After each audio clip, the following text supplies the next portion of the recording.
Hi Firestarter here, and welcome to my review of the Metal Gear Solid Play Arts Guy Solid Snake from the 25th anniversary commemoration of Metal Gear.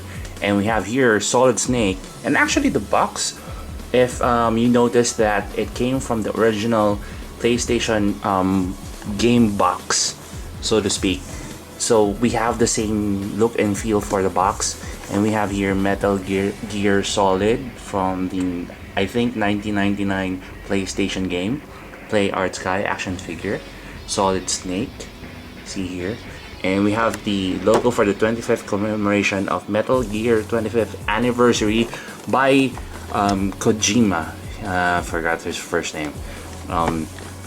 And we have here some of the details on the panels. We have a window on the side, just like your typical Play Arts Guy. And at the back, we have typical poses for Solid Snake, and even there's a movie strip doing some of the poses that he does, or some of the action that you can do with Solid Snake. And I'm excited to open this, and I hope you do too. Without further ado, let's go to Metal Gear Solid Snake. Solid Snake is really a stunning figure to look at. There are a lot of textures and paint apps and airbrushes that went into the figure. This is because Yoji Shinkawa, the designer of the Metal Gear series, gave his 2 cents just to make sure that Metal Gear Solid Snake would come out perfectly. Actually, the paint apps and sculpting is not due to Play Arts Guy. The highlight of the structure are the pouches that came with the belt. In total, Solid Snake has 26 points of articulation. The elbows and the knees are in double joints, and there's also an extra swivel on the foot. If you're familiar with Play Arts Guy, the engineering for the joints are really not new. If you encounter something that's near on the hip and it looks like a swiveling point, do not stress it. You may end up breaking the ball joint, and it's really hard to repair it. Solid Snake is really a posable figure, even if he has only 26 joints. He can bend his knees perfectly and even do a crawling pose just like on the game. If you're new to Play Arts Guy, one thing you have to note that most of the Play Arts Guy figures don't have a lot of accessories. Solid Snake only has a Socom pistol perfectly hidden on a small slit on the holster. He only has 2 extra hands, and only the right hand is only able to hold the guns. Speaking of guns, he also has a FAMAS rifle that is neat, and it is flexible with a strap. When not in use, you can even strap around Solid Snake.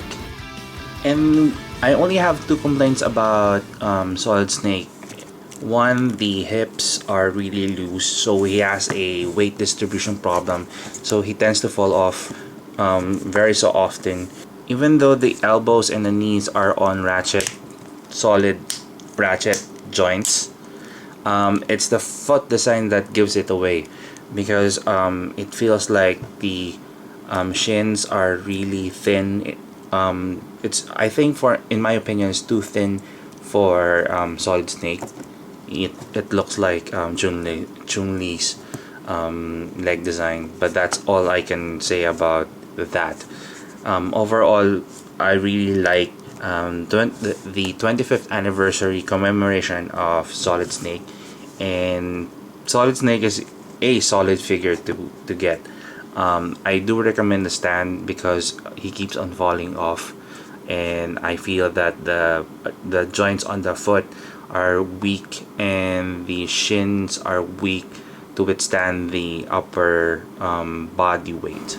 If you want to know the possibilities for this figure, do check out the photos at the end of the video, and do subscribe to my blogspot for the full written review.